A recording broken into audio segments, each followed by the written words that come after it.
Here is what happened. Except, of course, nothing happened. Their third day out, they went running along a hiking trail beside Lake Mount Moriah in the northeastern corner of the Adirondack Forest Preserve, running at a moderate speed, not pushing themselves, for they were not serious or obsessed runners, not marathon runners. Neither, in fact, had been athletic or much interested in competitive sports in adolescence. She, a slender, dark-haired woman in her early 30s.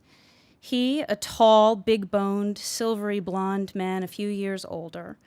And she was running ahead, since the trail was too narrow for them to run comfortably side by side. And he had to stop to retie a shoelace. He murmured, "Damn," though good-naturedly. For he was a good-natured man. And she ran on, retaining her speed. She was in excellent spirits, as she often was at such times. Sacred times, they seemed to her. The ease of running, the childlike pleasure, the illusion of being weightless, bodiless, without a name, as if only at such moments the physical being propelled through space, the soul, assuming there was a soul, defines itself. This is happiness, my truest self. And she was relieved that the sky had cleared. No rain clouds. It was a windy, sunny, brightly cool August morning, a day of aching beauty. The previous day, they'd driven too long, and much of the time in pelting rain, the close confinement in the car that, while technically his, they shared on ambitious drives. So the mere fact of a clear sky was a simple fact of happiness. She was one to be grateful for such things. And the sharp fragrance of the pine needles underfoot, and Lake Mount Moriah, one of the region's numerous glacier lakes that the evening before checking into their motel they'd hardly been able to make out in the dusk, was so luminous as to seem unreal, a lake out of a dream, reflecting as in a polished metallic surface the sculpted sky and the dark serrated rim of trees, evergreens, birches that surrounded it. She felt the blood beating hard and exuberant in her veins. I can do anything. I need no one.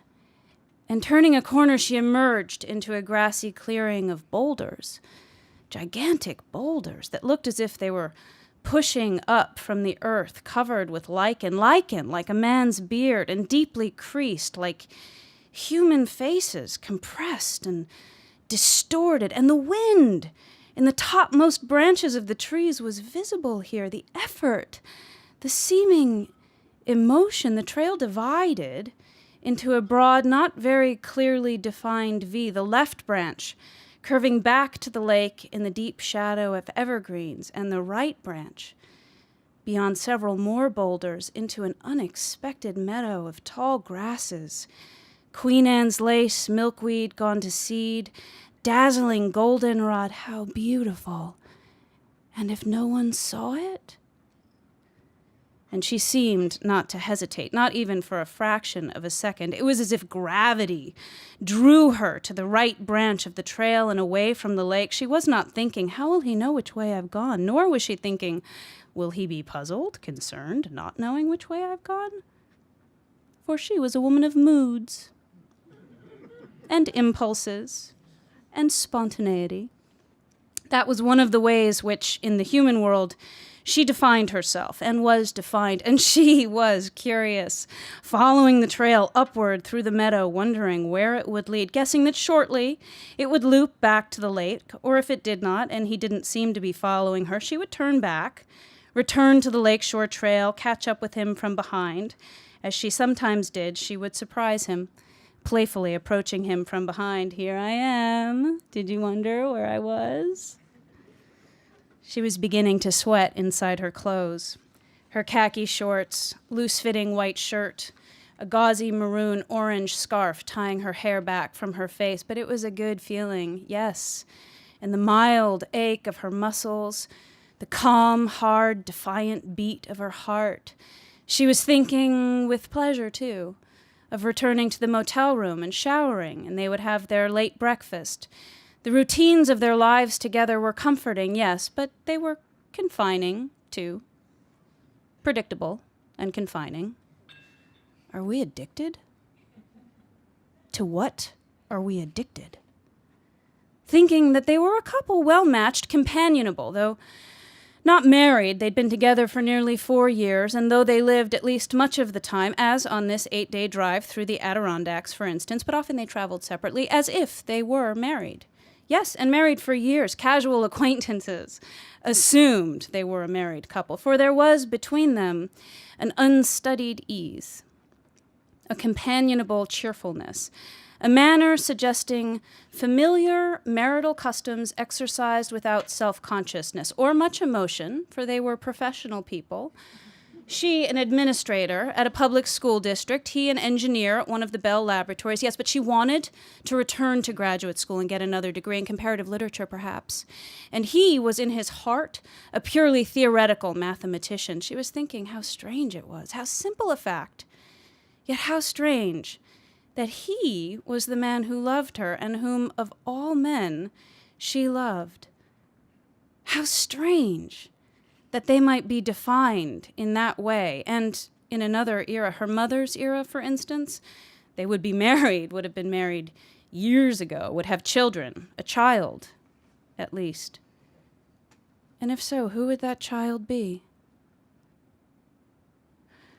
For she had had an abortion once, and this was a secret from him. This was always to be a secret from him, as from her family. She told herself, it matters to no one if it doesn't matter to me, and it doesn't matter to me. In truth, she rarely thought of it.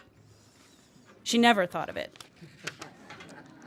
She was not that terrified girl of 19, though terror surfaced in her sometimes, not that terror, but another. She did not believe there was any connection. The girl of 19 was vanished, forgotten. She could not remember the boy's face, and he was not a man but a boy, her own age.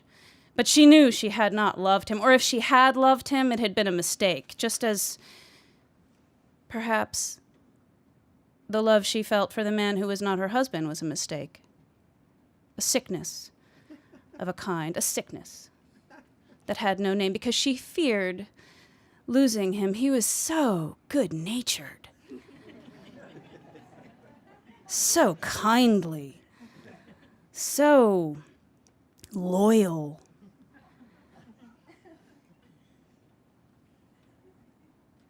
He was a man of temperate desires and ambitions, a man so reliable, having no idea of the hunger she felt for him, her secret terror of being left by him, her terror even that he should know, she'd even suspect, though he was a man without suspicion, that she did fear losing him, that sometimes the terror woke her from her sleep, her heart pounding erratically, a taste of something brackish at the back of her mouth, while beside her, unknowing, the man who was not her husband slept his heavy, healthy sleep, drawing his deep, rhythmic breaths undisturbed. Yes, and had not one of her dream terrors wakened her only a few mornings ago back in the city? The anticipation of this trip into the mountains perhaps had dislodged the terror, but of course she hid it from him. And she shared everything with him by day, but really she shared very little with him. This, too, he did not know. He could not guess how by day, especially when she was running, she felt angry contempt for that other woman, that sick woman, that coward who was, yet was not, herself. For she was a wholly free agent, a woman with a career, an only moderately paying career, but a career nonetheless. She was economically independent of any man, as her mother and her mother's female relatives had not been. Why then did her mother express such worry about her, such disapproval, as though reluctant to bring up the subject again, having once murmured, "If you love each other, I don't see why." Meaning, I don't see why you don't get married, her voice trailing off into painful silence, for there was no reply, only a stiffening of her daughter's shoulders, an angry hurt glistening in the eyes. And so now, running, hearing the high wind in the trees, or was it voices? Faint laughter. She told herself, defiantly, that she was not really certain, not really, that she loved him. This man with whom she lived, who was not her husband. Apart from the hunger that bound her to him, she did not know if she loved him or could love any man. Though knowing that however much she did or did not love him, his feeling for her was less intense than hers for him, less desperate, less hungry, and this was a fact about which she did not care to think, for it pained her. It was a hurt lodged deep in her. And in any case, this was not the time for such thoughts. The happiness of this moment, flying weightless and bodiless and nameless along the trail that had now grown weedy, thinking, how different everything is by day. Meaning how different I am by day. She was a strong woman, really, buoyed by joy and defiance in equal measure, running now along what appeared to be a parkland access road into which the hiking trail had visibly merged, Lake Mount Moriah behind her, and to the left, this road with a look of being abandoned, densely bordered by deciduous trees, many of them birches, striking clumps of birches with thick, sturdy, white, glaring trunks, very different from the smaller birches downstate. She saw that some of their leaves had turned prematurely yellow, wizened, the symptoms she'd read in an Adirondack publication of stress caused by acid rain, pollution, out of Chicago and its industrial environs blown eastward to fall as poisonous rain in the Adirondack wilderness. She wanted to cry with rage. She was so furious. She was deeply wounded. One day, she would break off her relationship with the man who was not her husband, precisely because he was not her husband, and she did not sense her need for him, her terrible hunger, how it demeaned her. When they returned to the city, perhaps, she was an independent woman. She was an ambitious woman. Yes, she was willing to move to another part of the country, and she was willing to move alone. You don't love me as much as I love you, and so I hate you. But of course, she did not hate him. She loved him very much, unless that was simply her weakness. That love to which of him she could never speak. And thinking of these things, vexed, disturbed, thinking of the very things she forbade herself to think of at this sacred time, this running time, this time of namelessness and flight and happiness, she drew back one hand across her forehead to wipe away the sweat.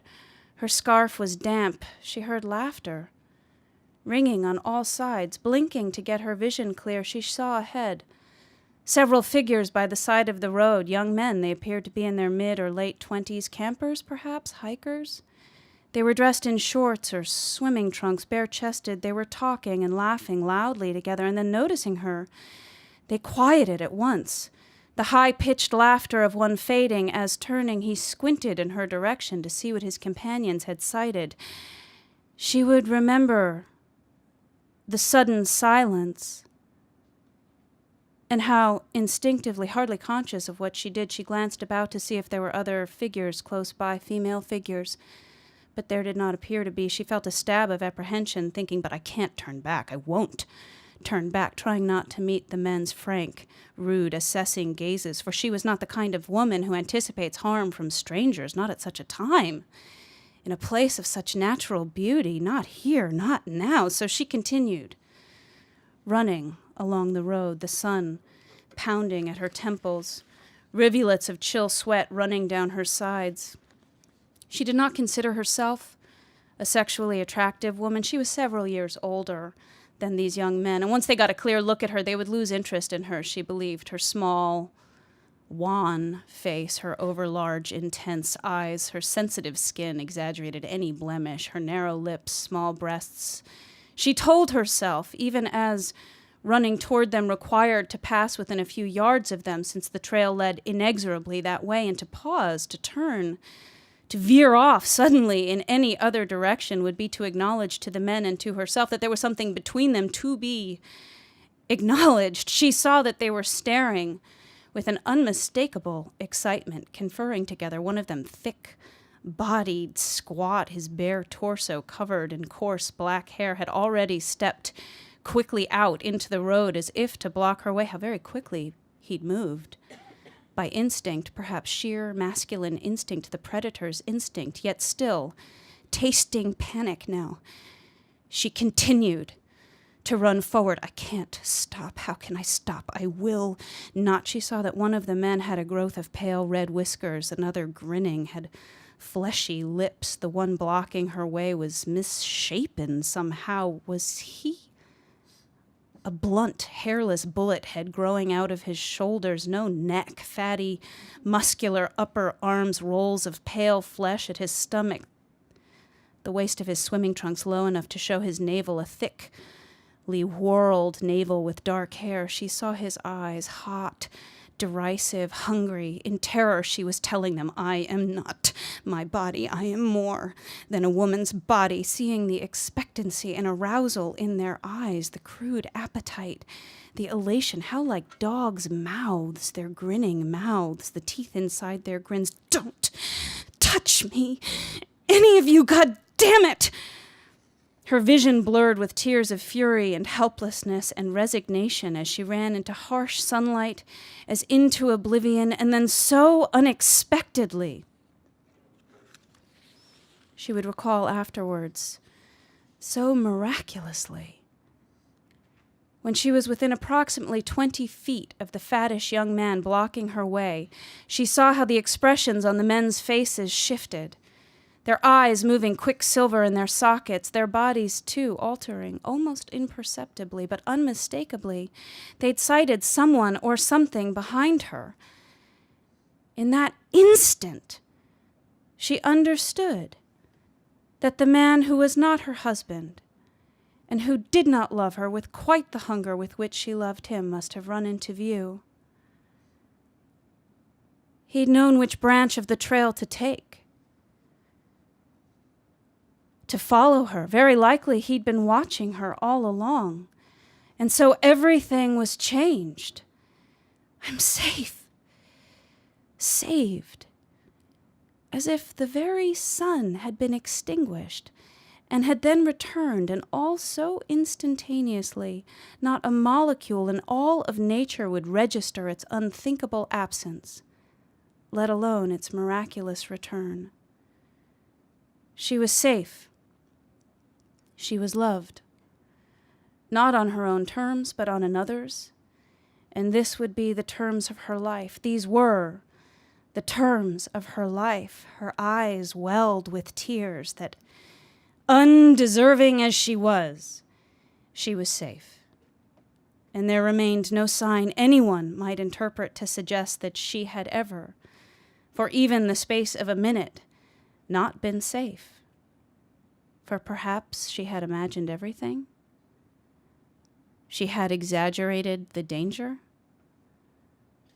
For now the young men showed friendly faces, still watchful, but smiling, glancing from her to the man who ran behind her, judging, yes, this was a couple. The woman was under the protection of the man. Yes, they understood. Nothing required articulation. For instinct prevailed. Instinct is all.